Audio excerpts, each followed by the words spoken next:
Hello and welcome back to another episode of the Ealing Road podcast, where on tonight's show we're going to be looking back at an eventful game against Newcastle last weekend, answering some questions from Twitter and the GPG, and briefly looking ahead to Everton at home on Saturday. Before we get into things, remember guys, if you haven't listened to the podcast before, share it around with your mates.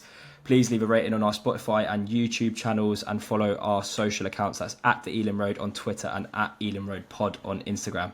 We're delighted to be joined by the Brentford correspondent for The Athletic, Jay Harris. Jay, lovely to have you back on the pod, mate. Do you enjoy Newcastle at the weekend? I mean, I really like going to St James's Park. I think it's it's certainly probably my favourite away ground in the Premier League. But actually, after what happened at the weekend and after the 5-1 defeat last year, I'm starting to change my stance on that a little bit. I enjoyed going there, didn't necessarily enjoy the outcome of the game, shall we say. Yeah, fair enough. I saw a pretty angry tweet about some trains as well. Do you want to elaborate? Yeah, do you know what it is? I don't drive, and for various reasons, and one of them, or I try to tell myself by not driving, like I'm having some sort of small positive impact on the environment, right? So when you get trains and they're just constantly delayed, constantly getting cancelled, and I know this has happened to lots of Brentford fans before, and football fans up and down the country. Just kind of makes you think, what's the point? Is it just easier and more convenient to just hop in a car and do all these solo journeys? So it was more just a frustration of, I feel like I'm trying to do the right thing for the planet and the environment, and just get stitched up. And to be honest, I know some people know that I play Sunday League football, and look, I purposefully got the first train out of Newcastle so I could make the second half of my Sunday League game, and I missed it, and we won 3-1, and it was our first win of the season. So there was also a part of me that was fuming. I missed out on that. So that's the explanation behind it. It's always difficult with the trains. At the moment, it kind of feels like they're on strike, or the tickets are going to cost you £100 to get there and back. But as someone who does do solo drives, as someone who drove to Newcastle and did about a 10-hour round trip on the weekend, it can get really, really bad, especially if you go out in Newcastle on the Saturday night and you have to do the drive home hungover. That is not fun. Anyway, we'll get onto the games. Just before we start dissecting that Newcastle game, what have you made of Brentford's start to the season? Obviously, it's been a while since you've been in the pub. We haven't actually spoke this season. What have you made of the start? Yeah, I think it's been okay. Goes without saying that Bournemouth and Crystal Palace draws really should have been wins. I think the performances have been good. There's obviously things to build upon. Thomas Frank had said before the start of the season, and he said it in the summer a few times, this is kind of like a little bit of a new version of Brentford in a way. He wants Brentford to take control of the ball a lot more and try to be a bit more ball dominant in games, and that evolution doesn't happen overnight. Obviously, no David Raya, no Ivan Toney. I think Flecken's been better than maybe others say he's been, but there's still going to be an adjustment. Adjusting without Ivan obviously impacts the way Vissa plays. It impacts the way Mbumo plays. So I think it's been okay. Look, I'm personally not worried about the team getting relegated. I think there's too many other teams in the league that are of worse quality, but at the end of the day, you've still got to get to 35, 40 points first and foremost, and then look up. But I think everything will come together soon enough. The frustration would be that the first 4 games were very kind, 3 home fixtures. The only away fixture was Fulham, and obviously won 3-0. So should really maybe have come away with 9 or 10 points. And I think it was 6 points from the first 4 games, and obviously the loss at the weekend. So not a perfect start, but I don't think it's time to pull out a violin and start worrying too much. Yeah, you make a good point, because some of the head loss I've seen on Twitter after that Newcastle game has been just mental. And when you actually think about it, we haven't played poorly in any of the games. And especially the game against Tottenham. Tottenham looked like they're flying this season, and we managed to hold them to a 2-2 draw, and we probably could have won that. That game could have gone either way, admittedly, but we could have won that game too. So, yeah, some of the head loss on Twitter that the football fans somehow go into after a loss, it baffles me sometimes. But we'll get on to just thoughts on the summer business, transfer-wise. I think it was okay. I think need to remember that a lot of the business that took place last summer, so 2022, was really done for the future. And obviously I'm talking about Damsgaard and Keane Lewis Potter in particular. So getting Sharda in permanently, although that was always really going to happen, getting Flecken and getting Collins is decent business. I think you also need to refer back to last summer because Damsgaard and Keane Lewis-Potter were basically brought in to give them 6 months, 12 months to kind of adjust to the Premier League. And obviously it didn't really work out for either of them for different reasons. And it's not, Lewis-Potter hasn't played too much at the start of the season and Damsgaard's been injured, so it's still not quite worked out. If that trajectory with those two players continues, then maybe in 6 months' time you look back on this summer and say, yeah, maybe you should have got another attacking midfielder, or maybe you should have, pushed even harder to sign Brennan Johnson, Johan Bakayoko, or Nico Gonzalez, or whoever it was.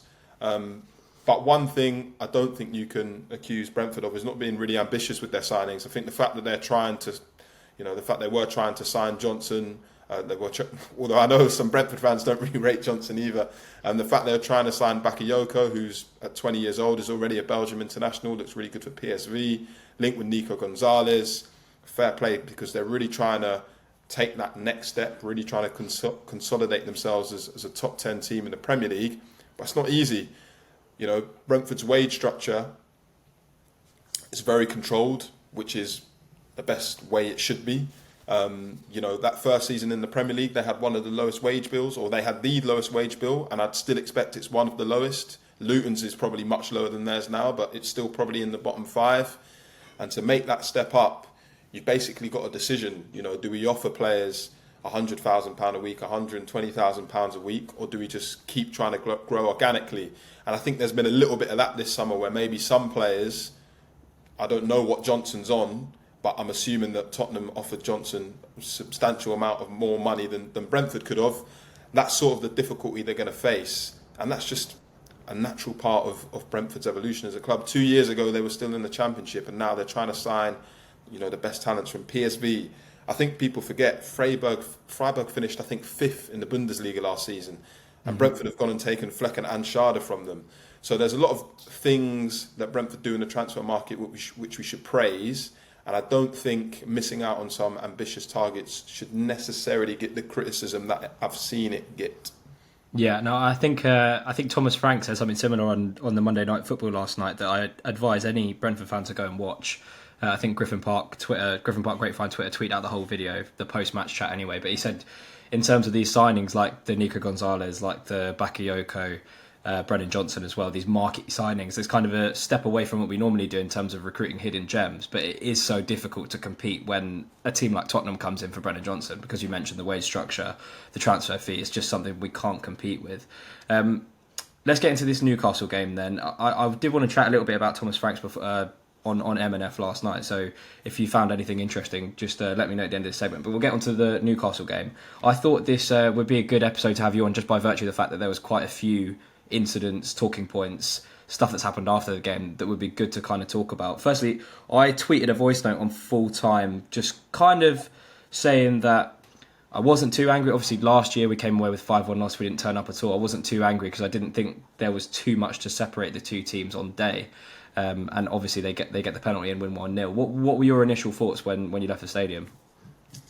I was a little bit confused in a way because, I'm sure we'll get into it, but for me, I lean more towards that Flecken's foul on Gordon is a penalty. So when Thomas Frank reacted in the way that he did in the press conference, I was a little bit surprised, but then obviously in the context of Frank explaining that he'd been told that when that very similar incident happened with Kevin Schade, he got told if a goalkeeper pulls out, it's not a penalty. Understood it a little bit more, but I was still came away a little bit surprised by that reaction.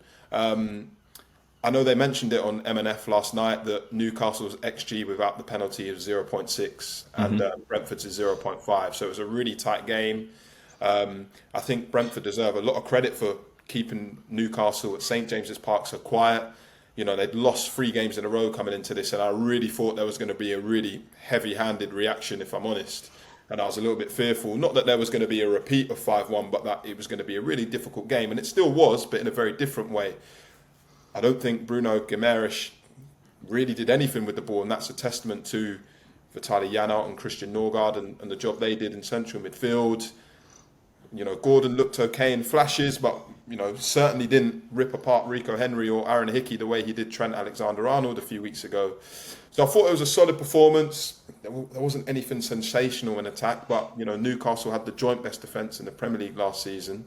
They've got very good structure.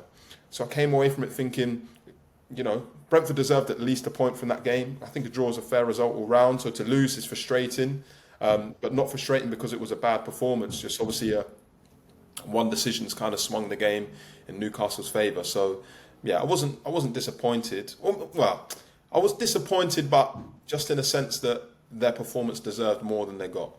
Yeah, no, I definitely agree. It was a difficult game, you're right, and I was wary that, last season we went there and got absolutely battered. But this time round, we looked much more assured of the ball. We had more of the ball to start with. I think that was kind of the most amount of possession, just off the top of my head, the most amount of possession we've had against one of those big six teams in recent years, in recent times. We just looked a lot more comfortable than we did last year, and we didn't kind of let the occasion and the atmosphere at St James's Park roll us over. Sorry, quickly, I should have said I thought the first 20-25 minutes were really good. I really like the way Nathan Collins and Aaron Hickey seem to have developed a relationship, but obviously that might be getting cut short now with what's happened to Rico Henry. But there are a lot of times in those first 20 minutes where Hickey was getting into some really good positions out wide on the right, and Barnes wasn't really tracking him back, and Dan Burn was kind of caught in two minds as to whether to push up on him or stay on Brian Mbeumo. And obviously Hickey had that shot, I think it was in the 3rd minute. Yeah. And so I think there were times where Brentford made Newcastle look vulnerable, just they weren't often enough. Yeah, I think one of the reasons for that sentiment coming out of the game thinking that we deserved a point is the amount of chances. Well, I don't know if we could go into it. I think there were chances for Wissa. I tweeted out after the game asking people for thoughts on his performance, got loads of replies, everyone kind of getting on his back. And I think rightly so, because he did have an off day. And in terms of the chances that he had that first one when he was like inside the 6-yard box, kind of just flaps a leg at it and misses it. The late header at the end, which I have more sympathy towards, because I think he kind of is in two minds whether the ball's actually going to get headed away by the Newcastle defence or if he's going to connect to it. The one that I watched back on Match of the Day and I'm screaming at the telly is, remember that bit where he kind of beats two men and he's got Brian Mbeumo running through, and there's a pass that anyone would have played in that position, but for some reason he holds onto the ball. What did you make of his performance, particularly that chance? Because I watched it back, already disappointed that we'd lost, and then I came home and I saw that and I was like, that's a simple pass. Yeah. The Mbeumo pass is, out of all the moments that Wissa was involved in the game, I think that was the one I was the most disappointed with, because it was a really good opportunity to hurt Newcastle in the transition. I think Wissa had a fine game personally. Yes, he wasn't amazing in those moments. I think it's a difficult cross when that ball's whipped in, and I think he's about 6 yards out from goal. It's coming in at pace. Yes, you'd expect someone of his finishing to kind of tuck that away, but sometimes that happens. The header at the end, you kind of said, yeah, he should really be getting that on target, but you can understand why. I think we need to remember that even Wissa's first 2 seasons at the club, there's been times where he can or is guilty of fading in and out of games. Mm-hmm. And that was when he was, on the left wing. Now he's adapting to a new position where he's kind of the central striker in a free. He obviously plays very differently to Ivan. And I think there are going to be games where it really works, and his connection with Brian Mbeumo and Kevin Schade looks electric. And there's going to be games where he just finds it a little bit more difficult, because the thing with Ivan Toney is that you can almost bank on him to win headers, and he just has this magnetic presence where even if he's not necessarily playing very well, he still seems to draw extra attention from other defenders and things like that, which is obviously not quite at that level. But I think what I've been personally impressed with Wissa this season is that I actually think he's a better hold-up player than people give him credit for and people realise. I actually think he's quite good at dropping deep to around the halfway line, dragging defenders with him and then quickly spinning off them.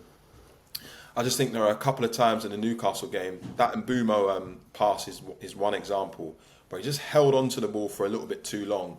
Mm-hmm. Even in the scenario I mentioned a minute ago where Hickey has that shot on goal, Wissa really should play the pass to Hickey or Jensen 5 seconds earlier before he does. And it just allowed Newcastle to kind of recover. I don't think it was a disastrous performance. It was only a few weeks ago we were praising him for scoring 2 in the first 2 games. I think we just need to remember Vissel always has been a little bit, I don't want to offend him, but he can just be a bit streaky at times. Looks really lively in one game and then struggles to get into another. And I think when you factor into account he's adjusting to this new position as well, games like that are going to happen. And like I said, 0.5 XG. I'd be worried if Brentford didn't score and they'd had 3 XG and Vissel had been missing big chances. But actually, that kind of puts it into context. They might have looked like they were great chances to the eye, but actually they weren't as easy maybe as we thought they were. Yeah, no, I agree. I think especially that header, the one off the corner, and it kind of is testament to the fact that the one chance that we're talking about that was the most disappointing won't have any XG because it was just a pass that he needed to make. But I think Jim Levac on Twitter made a good point. He said he's a natural finisher, but sadly he's also a human being who has off days. Also, he got to factor in the fact that he was away on the international break for the last 2 weeks. Never stops wanting the ball and is usually in the right position to miss, which is a little bit harsh. But I think he is. And I like him, and he started the season so well. But such is the nature of football that as soon as he'll have a bad game, he'll get loads of stick for it. But he is. It's like you mentioned. He has always been one of these players that can kind of go in form, out of form, in form, out of form, in form, out of form. I would still say, I don't think he's a better finisher than Ivan Toney, but he is a very good finisher. He's not far behind. He's still the best finisher that the club have got while Ivan Toney's out. I still think his movement in those attacking areas is far better than Sharda's, for example. So Sharda might be the more exciting to watch when he's got 20 yards of space to run into. But if it was an opportunity in the box, and you said before the game, would you rather Sharda get that chance or Wissa get that chance? I still think 99% of Brentford fans would say we want Wissa to have that chance. It just didn't fall for him this day. Yeah, 100%. We'll go on to the big talking point that's obviously been confirmed in the last couple of hours. First half, Rico Henry's injury. It's now been confirmed by the club that he's likely to miss the rest of the season after tearing his ACL. I saw that you're releasing an article tomorrow on The Athletic about sort of how we're going to shape up. Could you maybe give people a little bit of a taster of what's to come from that? Yeah, of course. Firstly, obviously, you have to say speedy recovery to Rico. That's a massive blow for him. Obviously, it was only a couple of weeks ago that it felt like maybe he was finally going to get an England call-up. It didn't happen. So then for the next game after that, for him to suffer an ACL, which means he's probably going to miss the rest of the season, is really, really tough. It's obviously the second ACL he's suffered in his career. Luckily, this is to a different knee. If it was the same knee, I'd be really fearful for his career, but luckily that's not the case. It's still a massive setback and a massive hurdle for him to overcome, but I'm sure he will. Really, really feel for him, like I said. How are Brentford going to kind of cope and adapt without him? We obviously saw a little bit of it on Saturday when Hickey moved over to the left. So I think left back is pretty much Hickey's role for the rest of the season. And it will just be a case of, do you play Mads Roerslev on the right or do you play Christopher Ayer on the right? And I think that will, one, depend on Ayer's availability.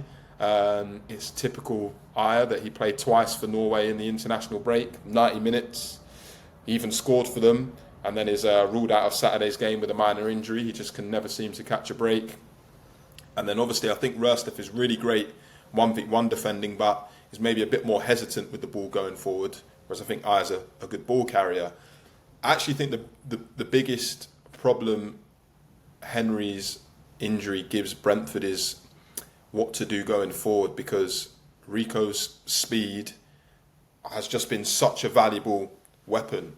I was looking at it earlier. So Rico's played 76 times in the Premier League for Brentford, and believe it or not, he's only got 3 assists, which seems wild to me when you actually think of some of the chances. Even against Tottenham, I think on the opening day of the season, he runs past Royale, whips it into the box, and if people remember, Mbumo misses from about 4 yards out on his weaker right foot. He should still score, but regardless, Rico's speed just enables him to create goal-scoring opportunities that other players who aren't that quick as him just can't do. So we know that Hickey's probably better on the ball than Rico Henry, but he just doesn't have that same speed to blow past players. So I think it will be interesting to see what Hickey does, because I think he'll be pushed further forward now on that left. We often see Jensen drop into like a left-back role and almost be a bit of a playmaker from there, and Henry would go on and make a run further ahead. So it'll be interesting to see if Hickey now replicates that tactic. So my expectation is that whoever comes in at right back will be more defensive and Hickey will be pushed further forward. But whether he can kind of have the same success as Rico's done remains to be seen. But I think Rico is going to be a massive loss. Hickey played twice for Scotland during the international break. So I worry about how his minutes are going to be managed over the course of the season. Expecting him to play week in, week out for club and country at just 21 years old is a big ask. So lots to worry about, but like I said, Ayer and Roerslev can cover right back, Collins as well even. I think Roerslev could do an emergency job at left back if he needed to. I think Vita, in really dire circumstances, could go left back if needed. So there's enough to get by, but I just worry that the team will lose a little bit of an edge with Rico gone. But going forward, more than going back, if anything. I think you make a good point. I do think we'll be all right without him, but I think I'm more just gutted for him because this is his second ACL injury. Like you said, he's been so good this season. He's kind of getting to the point where Southgate can't ignore him, and I'm more gutted for him than I am for sort of the implications for the rest of the season, if that makes sense. Just because of how good he's been this season. Yeah, and he's the longest serving player at the club. He's 26 years old, so he's coming into the prime of his career. He's become even more important now that Tony's suspended, Ray has left, Pontus has gone. Really feels like although he's not the most vocal, he is kind of one of the faces of Brentford. So for him to be gone for a year is horrible. We'll talk a little bit about Mark Flecken. Lots of talk online about his performance against Newcastle. Obviously, we've touched on the penalty. You think it was a penalty. I'm still a little bit conflicted. Although the opinion online does seem to veer towards sort of Anthony Gordon instigating the contact as opposed to Mark Flecken instigating the contact. I want to talk about sort of the incident before and also the fact that if we look at this game in isolation, which it looks like a lot of Brentford fans have done, I don't think it's very fair to Flecken at all. The jury seems to be out for someone who, by and large, has been pretty good in all of his performances so far, I thought. Yes. Saw someone call him the Dutch Alvaro Fernandez on Twitter. I thought it was incredibly harsh. I think, first of all, there's been a lot of focus on maybe what Flecken did wrong on Saturday for the penalty, but I think Hickey has a degree of responsibility as well for the back pass because he should just clear it there. Yeah. And he kind of puts Flecken in that tricky situation. The disallowed goal, I think that's really soft. That's just what's going to happen when a ball loops up in the air like that. A striker's going to back into a goalkeeper. Defenders are going to push into strikers. It happens. I personally didn't think there was enough for that goal to get disallowed, and I was surprised.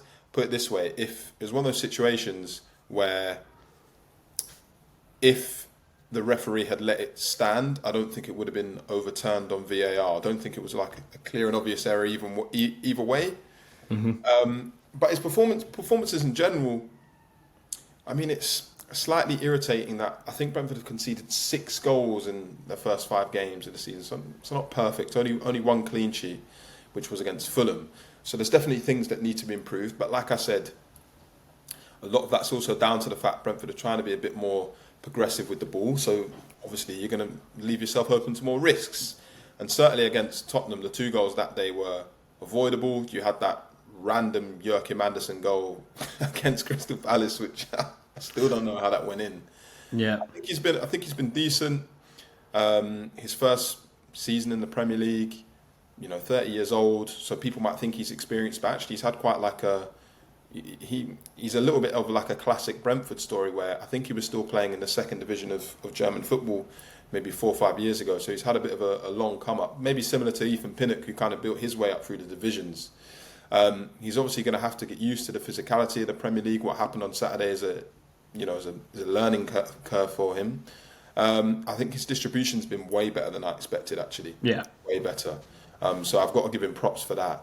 Yes, there's certain things that he could do a little bit better than, but he's still, learning to play with Ben Mee, Ethan Pinnock, Nathan Collins. Mee missed the first 3 games of the season, I think it was. So that's a new relationship he's got to foster. So if he's still making some of these silly mistakes after 15 games of the season, then I'd start to worry a little bit. But I think for now he's done a solid job. Yeah, I think the comparison with Alvaro Fernandez, I think when Alvaro Fernandez came to the team, there was like a string of back-to-back errors. Ever the voice of reason. I think that's what we need on this podcast. Every time we kind of record, I always just kind of check what the consensus is, and the jury's out for Flecken, and we always trying to bring back the reason a little bit. But I would be more worried if this was happening week in, week out, which it's not. And he's also making a lot of important saves in that time as well. I can think of a few off the top of my head where he's the double save. Was really good. I do think he is pretty good at coming for crosses and things like that. Yes, I know on Saturday there were a couple of times where he got caught out. But you can just tell he has a bit of a presence and a bit of leadership as well. I think there was a point in the game on Saturday where it might have been when Rico had gone down injured.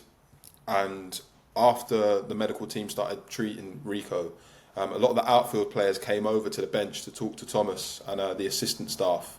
And I think Flecken suddenly shouted at them to kind of get back on the pitch, like, the game might restart any second now. Mm-hmm. Rico's come off. And I thought, fair play to him, because they're the things that the TV cameras don't pick up. And, bless you guys all the way in, 5,000 miles away from the pitch in the away stand, maybe don't see. But I thought that kind of gives you a little bit of an insight into his character, that he was able to kind of get the team refocused again. Yeah, 100%. Let's just chat forward quickly to Everton, and what would you like to see from Brentford going forward? Maybe not with specific focus on Everton on the weekend, but just out from the first 5 games, what have you think we've lacked? A clean sheet. I think in a lot of the games there's been good chances. I can't remember the stat off the top of my head, but I know that Brentford's XG is quite high compared to other teams in the league, and the quality of the shots that they create is pretty good. I think I'd like to see a little bit more of Keane Lewis-Potter, because I just want him to have a moment where he scores, or he comes up with an assist and just gets the ball rolling from there. I've really liked that Sharda seems to be making better decisions in front of goal, and seems to have got his movement down a lot better. What else do I want to see? I think I want to see a bit more of Damsgaard. I'm very much on the side of, I want these players who maybe haven't been in the best of form for Brentford to kind of get the minutes so that they can keep developing. I'd love to see a little bit more of Michael the Kigbe as well. I've watched him a lot for the B team, and I thought his cameo against, Bournemouth, was really good, and I'd like to see a bit more of him. I don't think there's anything that truly worries me at the moment. Like I said, Thomas spoke loads in the summer about this was going to be an evolution for Brentford, where they try to be more comfortable and confident on the ball, and mistakes just kind of come with that. Like I said with Flecken, if this is happening in 10 games' time, then I think it's time to worry a little bit more. But the foundation's good. The more that me and Collins play together, the tighter that relationship gets. I certainly remember when Pinnock and Collins were playing together just in the 2. I thought that partnership looked really great. Mm-hmm. So we just need to keep on developing those things, and I think Brentford will be fine. Yeah, I don't think there's not too much cause for worry. I think we've played well in all of the games that we've played so far. Just a case in a lot of the games, putting these games to bed, finishing some chances that we know we should be finishing, really. But no, there's not too much cause for worry. And we're going to try a new segment, because we did away days for a while, but I feel like we need to freshen things up. So I'm going to call this segment the Football Roundup. And in this new segment of the podcast we're trialing, obviously, we want some feedback, so do let us know if this is something you would like us to continue. We're all Brentford fans at the end of the day, but fundamentally, we are football fans too, and we all have opinions about what's going on in the Premier League outside of Brentford. So each week, I'm going to pick a topic we can discuss, spend about 5 or 10 minutes having a chat around that topic. But obviously, it'll be a little bit different today, Jay. But I guess you're kind of the perfect guest for this segment, considering you work for The Athletic, and it's not just your job to cover Brentford. So what's the biggest story that's been at The Athletic this week? What's the topic that most people are talking about, and what are your thoughts on it? Well, people might be happy to hear it's actually sort of Brentford related, because it's all about David Raya's debut. My good friend Jordan Campbell, my colleague, he covers Arsenal, and he was at the game on Sunday, and he wrote a piece about it. And then it was something I was talking to people in the office about today.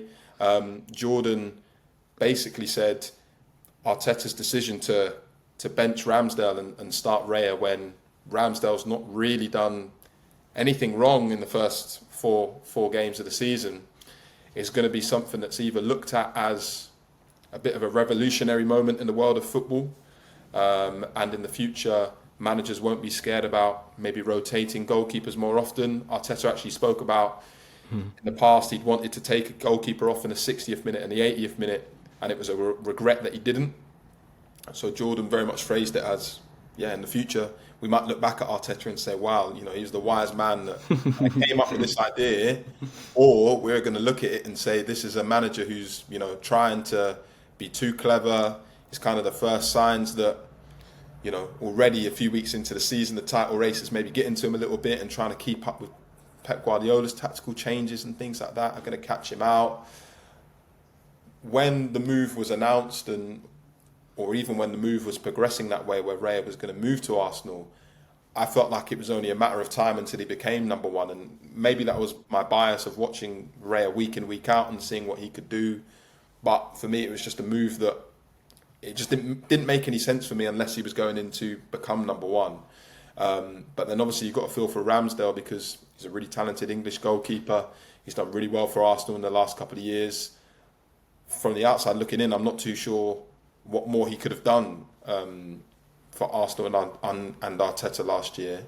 But he's been, maybe brutally pushed to the side. And if he doesn't play in their Champions League game against PSV on Wednesday, then you've really got to feel for him. So, that's a tasty topic that we've been all talking about. So I'm not too sure what you think on it. It's a weird one, because it really has split opinion, like right down the middle. I see some people saying it's crazy, like the fact that Ramsdale's done nothing wrong and now all you're going to do is unsettle him. But at the end of the day, Arsenal have two very, very good goalkeepers. In my opinion, I'm in the same boat as you. I think Raya's a better goalkeeper. Obviously, I'm massively biased because I'm a Brentford fan. But having watched and having the benefit of being a fan outside of the top six, you kind of do have a vested interest in the Premier League in general. So you watch Ramsdale on a Super Sunday because he plays every Sunday and Brentford don't. So I do think David Raya is a better keeper, and it'll be interesting. The thing is, I can't really have an opinion in it until we see the next kind of 3 or 4 games, if he does decide to kind of rotate them or not. The thing that I find quite interesting is that you see Arteta, he's kind of got these... I wonder if we're seeing the slow evolution of Arteta into Pep with these weird kind of post-match interviews where he's freaking the journalist out with some of the comments that he makes. I don't know if you saw the last one after Super Sunday, but he kind of asked... The journalist asked him, who's the number one at Arsenal? And he goes, and he asks a question about Fabio Vieira, and he's like, what number is Fabio Vieira? He's kind of...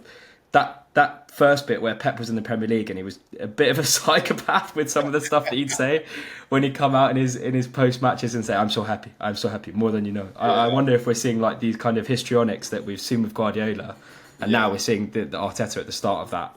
I mean, the whole comparison of Kai Havertz and his wife, I thought was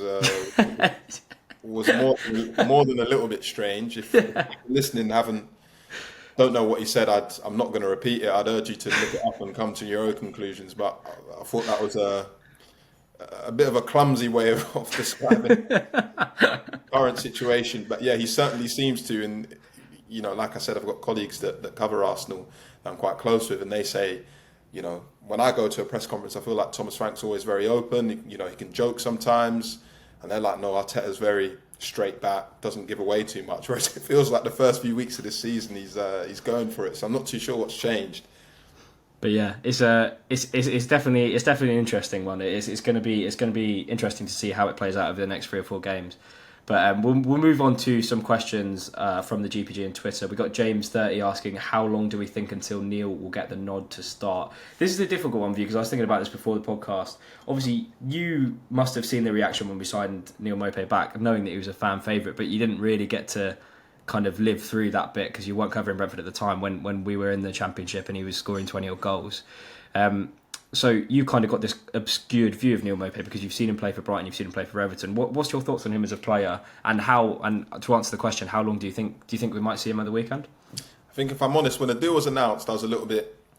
I was sceptical about him, but that's because if you look at it in the cold light of day and you remove the excitement about a legend coming back, Brentford went from on the Monday and the Tuesday of that week, they were trying to sign Brennan Johnson for 45 or 40 million pounds or whatever the fee was. By the Thursday, it was Johan Bakayoko for 40 million euros. Two really, really exciting talents on the way up.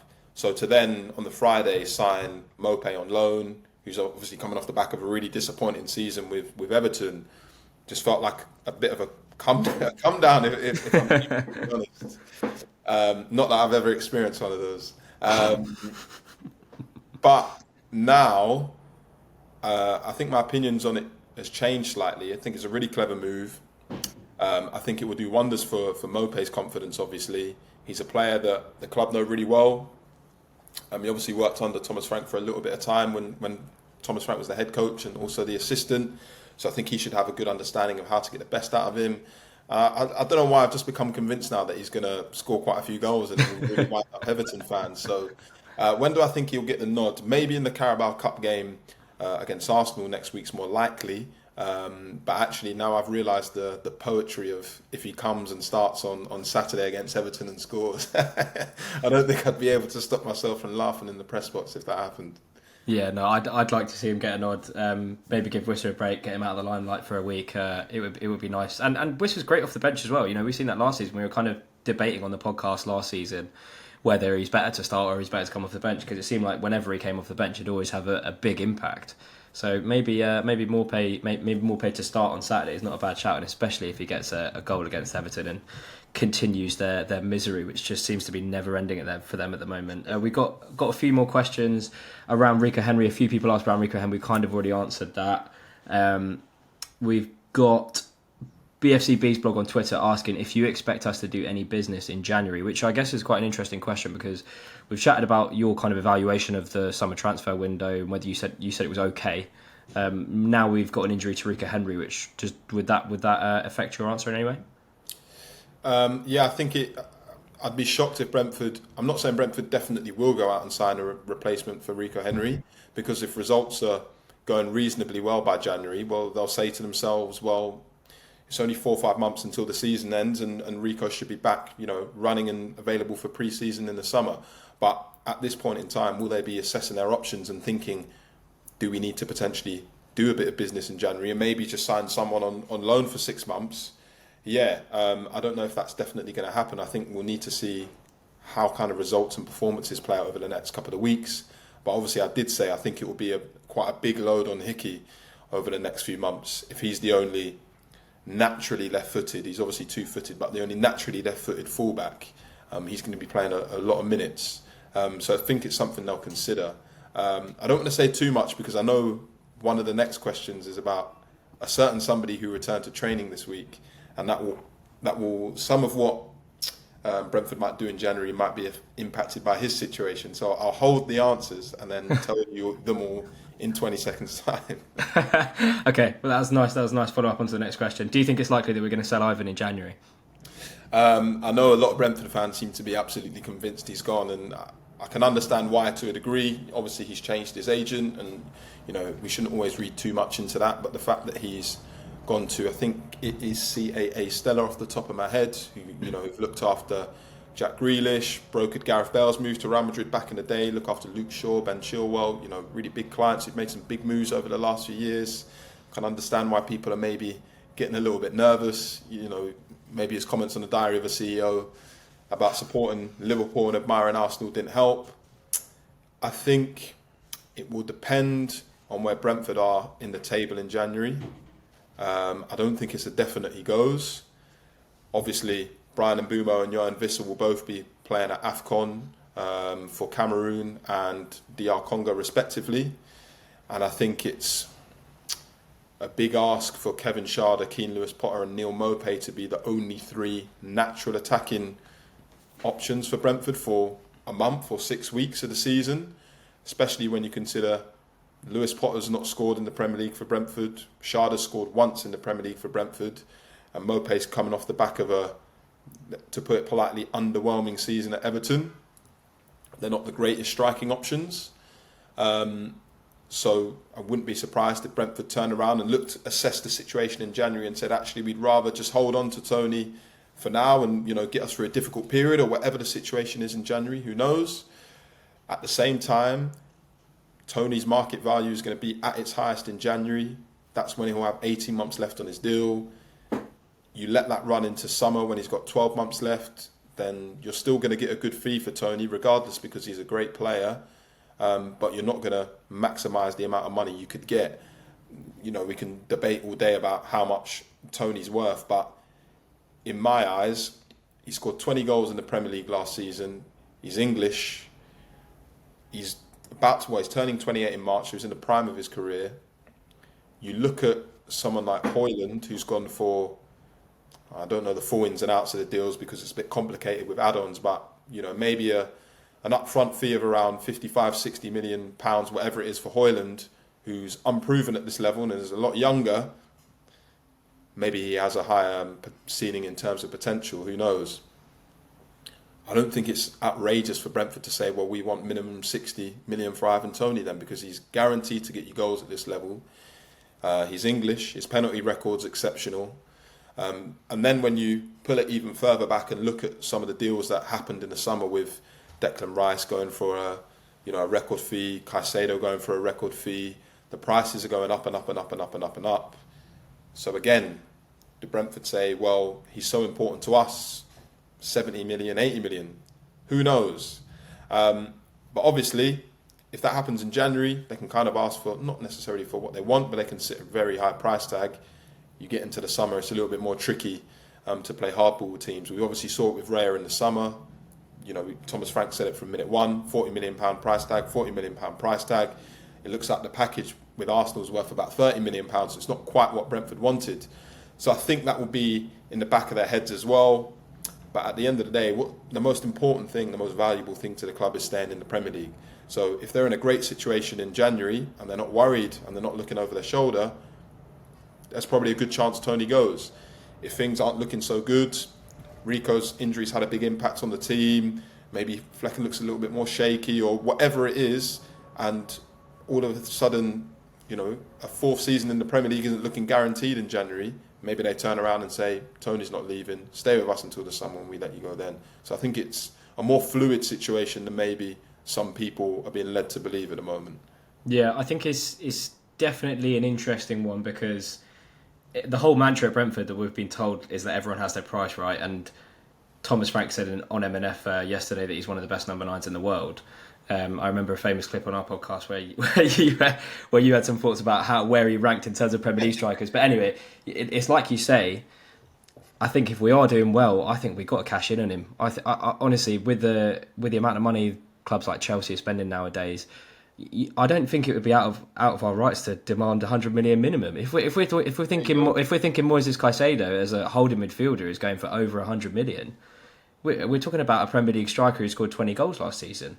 Do you know what I mean? Exactly. And if multiple clubs come in for him, then everybody's going to be celebrating in that regard. Yeah. If he'd had a little bit longer on his contract, I would say £100 million is ambitious but not unrealistic. But then you look at some of the deals Brighton have pulled off in the last couple of years, and you think, well, who's to say Brentford can't do the same? But also receiving that sum of money for Ivan would just enable the club to reinvest in multiple positions, continue the philosophy that we've seen for over a decade now, and it would enable the club to buy a Bakayoko or buy a Nico Gonzalez for that top tier price range of 35, 40 million pounds or euros, whichever way you look at it, and kind of strengthen the squad in multiple areas with really good talent. But who knows what's going to happen? I'm sure there's going to be a lot of twists and turns, that's for sure. Yeah, it's gonna drag on like the Raya thing did. We've got a couple of other questions. Mike Horde, That's BS, Chris White as well, all asking, but we kind of did answer them already. They're kind of about Sharda, Wisser, and Rico Henry, so we can skip those. I've not ignored your questions. We did get someone on Twitter, Bob Shue, just simply said Sharda is better than Mudryk. I don't know if you have any thoughts on that. I mean, they're both two very, very young players at very, very early stages of their development. All I can say is that Sharda scored in the Premier League and Mudryk hasn't. So make that what you think. We'll go on to Everton then, Jay, just before we wrap things up. How important do you think it is that we bounce back at the weekend? We kind of spoken about how we played well in every game. I do kind of see it as a big game just because I feel like a lot of fans will be disappointed off the back of that Newcastle game, knowing that we probably should have got a point and we deserved a point, and also knowing that Everton at home has proved a pretty difficult fixture for us since we've been back in the Prem. Yeah, obviously important game. Everton, kind of starting the season where they kind of ended the last one, just kind of really struggling. But I think sometimes, we put this massive expectation when Brentford play some of these teams lower down in the table that Brentford are going to whiten them aside, but it's never going to be that easy. Sean Dyche's side might not be the greatest going forward, although they've been better this year. If you look at the underlying numbers, they're still going to be very resolute at the back. You almost might want to compare it to a situation with Norwich a couple of years ago, where Norwich hadn't won a game yet that season. Everybody thought, right, Norwich are turning up. They've been dreadful. Brentford have had a great start to the first season in the Premier League. Brentford are going to win, and then obviously very rudely lost 2-1 to Norwich. And then I think a couple of weeks later, lost to Burnley. And for both teams, it was their first win of that season. So I don't think there can be any complacency about, Everton are towards the bottom of the table. It means Brentford should definitely be winning this. It'll be a difficult game. But having said that, if Brentford don't dominate and create lots of chances, I'd be really disappointed. So, of course, I want them to win and probably expect them to edge it. But I think it will be a tighter game than people maybe expect it to be. Yeah, I think the main thing, you kind of just mentioned it, the fact that this season we're kind of employing a new style of football in terms of being a bit more progressive, having a bit more of the ball. It's also going to be interesting. I think the main thing I'm looking forward to is seeing that lineup, whether it's going to be that straight swap that we kind of alluded to earlier, with Hickey going straight to left back, Rurselev over to right back, or Ayer over to right back, and whether Neil Maupay starts. I think, yeah, I don't think it's not like a 6-pointer for Everton. I think it's important for them to actually get some more points on the board. I know they've only got one this season, but when Sean Dyche comes, you know what the game's going to be. It's not going to be us wiping them aside. I don't think at all. It's going to be tight. They're going to be camped up. We're going to probably have more of the ball, and it's going to be up to Thomas Frank as well. I think with the substitutions, with the players that we can bring off the bench, in terms of whatever our starting lineup is, whether that's Shard or whether that's Whistle, whether that's Keane Lewis Potter, it's going to be interesting to see how it plays out tactically. Because I think it would be fair to say in recent years against Sean Dyche, we've probably come off worse in terms of results against Burnley and Everton since he's been there. So it's going to be interesting. What are you looking forward to the most to see in terms of lineups? Are you just gunning for Lewis Potter? You want him to start and score? Obviously Lewis Potter and Kevin Shard at the moment both play on the left the most, and I think there's similarities between the two, but I think there's big differences as well. I think obviously if you're coming up against a team that plays with a very high line and there's a lot of space in behind, then you pick Shard all day, every day, because his pace is just absolutely frightening. Where if you're playing against an Everton team and the chances are they're going to be, defending, on their 18-yard box, I think you maybe do go for KLP more, just because I think he's better in possession than Sharda. He's not quite as quick, but I still think he's quite nifty in terms of his dribbling and things like that. I mean, he sat down Kieran Trippier at St James's Park it was Bruno, sorry. He sat down Bruno at St James's Park on Saturday, which did make me chuckle. So I'd quite like to see him. I think obviously the 4-3-3 will come back in. Hickey on the left. I think if Ayer's fit, Ayer might start ahead of Rurselev. I think at the moment, one thing I'm intrigued to see is for how long me and Pinnock are the first choice centre-back pairing, because I think Collins has played very well in every game. And I do also wonder if Rico's injury at some point might make Thomas switch back to 3-5-2 more often, just as a bit of a protection thing. But for this weekend, I think it will be 4-3-3. I think Visser will start through the middle. Obviously, Brian out wide. I think Kevin Sharda will probably start ahead of Keane Lewis Potter. But it might be a game where you see someone like Onyeka start in central midfield alongside Jensen and Norgard. But it should be good whatever happens. Yeah, looking forward to it. I think that would be a good point to wrap up the podcast. The podcast will be back next week to chat about Everton and Arsenal. I think we're probably looking to record on Thursday so that we can talk about both, and also look ahead to Forest away the weekend after. Remember, just before we go, guys, if you haven't listened to the podcast before, please do share it around with your mates. Leave a rating on our Spotify and YouTube channels, and remember to follow us on our social channels as well. That's at Eden Road Pod on Instagram and at the Eden Road on Twitter. Jay, thanks again for coming on, mate. Really appreciate it. Top man. Pleasure as always, guys. Thank you. Cheers.